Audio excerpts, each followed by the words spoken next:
Thank you. I'm sorry if I'm a little hoarse, but I've been on the phone all day today, so I'll try to make it brief and then answer any questions. But many people don't know who we are, particularly in a strong mayor form of government, so I want to tell you a little bit about my story. My wife and I came here over 40 years ago. And we came here, I got a job for the government, working in Galveston for the Army as a civilian. We came here with $500 and a Pinto with no air conditioning. And now you fast forward, I own a successful engineering company, which I just sold back to my partners, and I'm a city council member running for mayor. That's pretty an amazing story. And I know there are a lot of people here in Houston that have a very similar story. Talk a little bit about my firm. My firm was created in 1991. I co-founded that firm with 6 other people, and I helped it grow to what it is today. It's a successful engineering firm of over 130 people. What we're proud of is the fact that the firm has been recognized 5 times by the Houston Business Journal as the best place to work in the city of Houston. And that's based on an 85% blind employee survey that the management doesn't have any input in. So we're real proud of that. The other is that I'm one of your at-large council members, and I've been a council member now. This is my 6th year, and I'm turning it. And I've worked on a number of issues, but I'm also the budget chairman. And the mayor asked me to be her budget chair 5 years ago because of my fact that I am a businessman, and I'm a numbers guy. And so I think that's a unique thing.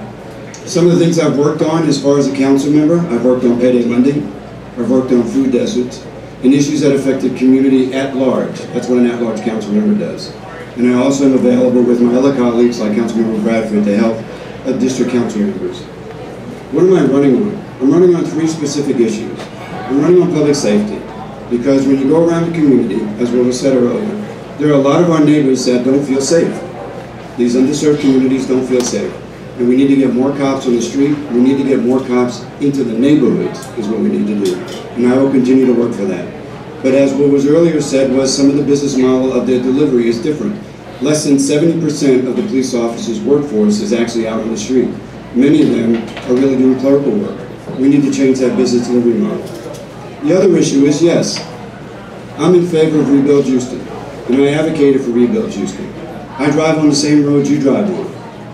That infrastructure has been neglected for over 30 years, and we were able to pass an infrastructure system and funding program that allowed us to address the issues that we're addressing today, because all of the infrastructure is failing at the same time. Here are some of the successes. Over 375 projects have been completed over the last 4.5 years. We've lowered the city's debt relative to streets and drainage by $350 million, and we've almost tripled the investment annually on streets and drainage. And yes, can we do more? We can do better, we can. We can do a better job of informing the public what our project priorities are. We can do a better job of getting more work into the neighborhoods. That's what we need to do. And as your next mayor, I will make sure we do that, because I am an engineer and I am a problem solver. But if anyone that's up here for mayor does not address the one issue in the room, they call it the elephant in the room, I'm going to call it pensions. We need to address our pension systems. And I'll give you an idea. For every dollar that we pay in salary, we pay 37 cents to pensions. That's unaffordable. And it's projected to go to $1 for every dollar we pay in salary over the next 20 years if we don't do anything. We have to change that system. That business model is not sustainable. And prior to 2001, it was for every dollar, we were paying 15 cents, which is affordable. I'm not advocating getting rid of the defined benefit pension system. I'm advocating making slight modifications to it so that we can afford it. Because when we're able to do that, we'll get a structurally balanced budget.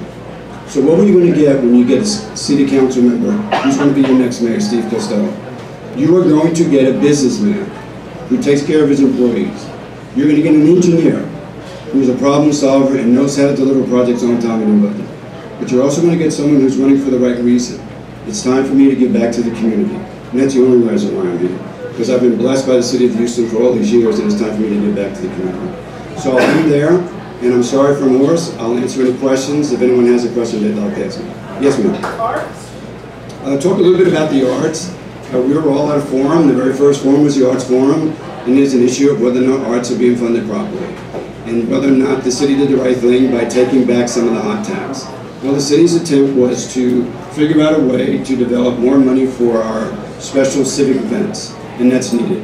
And we need to see that business model work, whether it's going to work or not. The other issue is that arts is a $9 billion enterprise in the city, and we need to do a good job working with the arts community to convince the public that this needs more funding. And I will advocate for that as we move on as your mayor. Any other questions? Yes, ma'am. Yeah, you talked a little bit about the projects that are going on. One of the things that we've seen in the Trumpstown area is the use of management districts and charters and tax collection reinvestment zones. Do you think that's a viable model going forward for the city with the leverage to bring in more money for these projects? If we had more of these going on, would that free up money for, say, Angels and other projects? The question is relative to TERS and whether or not that's a good business model moving forward.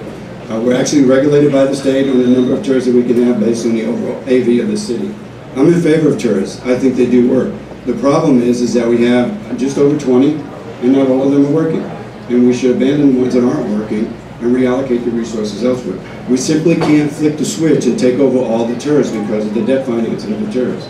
But in certain areas, it's good investment in certain parts of the community. Now remember, we do get 25% reimbursement back from the TERS for housing and community development. We get some more money reimbursed back to us for public safety in those TERS boundaries. We get some more money for the Economic Development Department to manage those TERS. So it's not as if they're using all of the funding resources. What we need to do is do a better job, transparency, so that the public knows exactly what they're doing. And so you hear that probably from some of the speakers. But thank you for that question. Councilmember, you go ahead. By the way, that was Councilmember David Robinson. I appreciate that question. I voted in support of HERO because I don't believe anyone should be discriminated against. Thank you. Thank you, everybody. I appreciate it.